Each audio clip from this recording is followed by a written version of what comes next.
forget to use condom yesterday. Will I get infected with HIV?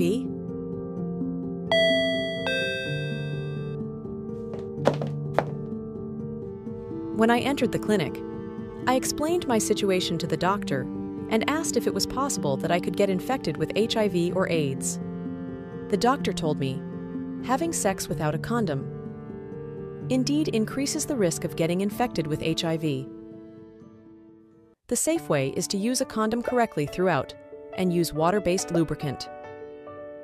There are 7 steps to correctly using a condom, which are check, tear, squeeze, pinch, wear, remove, discard.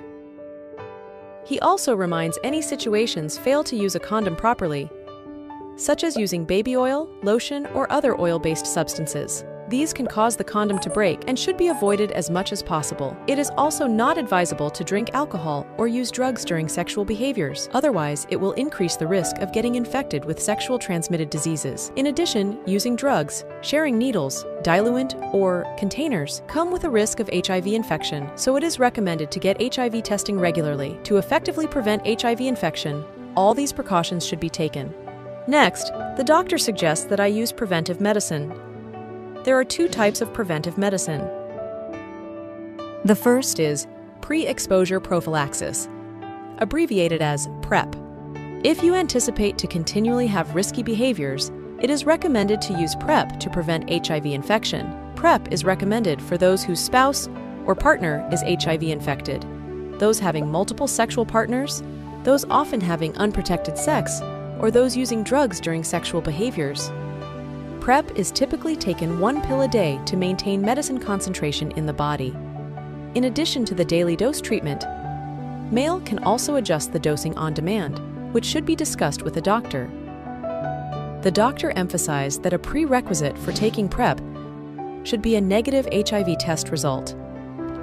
And during the medication period, using a condom and water-based lubricant is necessary for comprehensive protection, as PrEP only prevents HIV infection and cannot prevent other sexually transmitted diseases.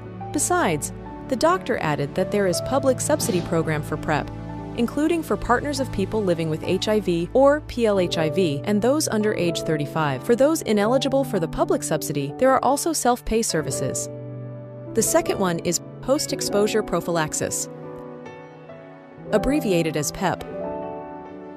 PEP is typically used by those who have unexpected risky behaviors, such as occasional unprotected sex, sexually assault, or sharing needles or diluent with others.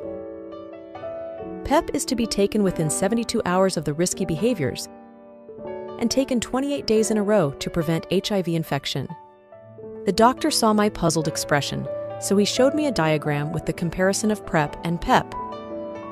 PrEP is used when you anticipated yourself to have risky behaviors, so it is the medication which taken before risky behaviors. HIV test results should be negative. PrEP is taken 1 pill a day and has a public subsidy program for PrEP. On the other hand, PEP is used when unexpected risky behaviors has occurred, so it is the medication which taken after risky behaviors. If you are exposed to the risk, you should take PEP within 72 hours after the risky behaviors occurred. The medicine is required for self-pay. In my case, I need to take post-exposure prevention, so the doctor recommended me to take PEP 28 days in a row and then follow the doctor's instructions for a follow-up HIV testing. If the HIV testing result was negative, HIV infection could be excluded.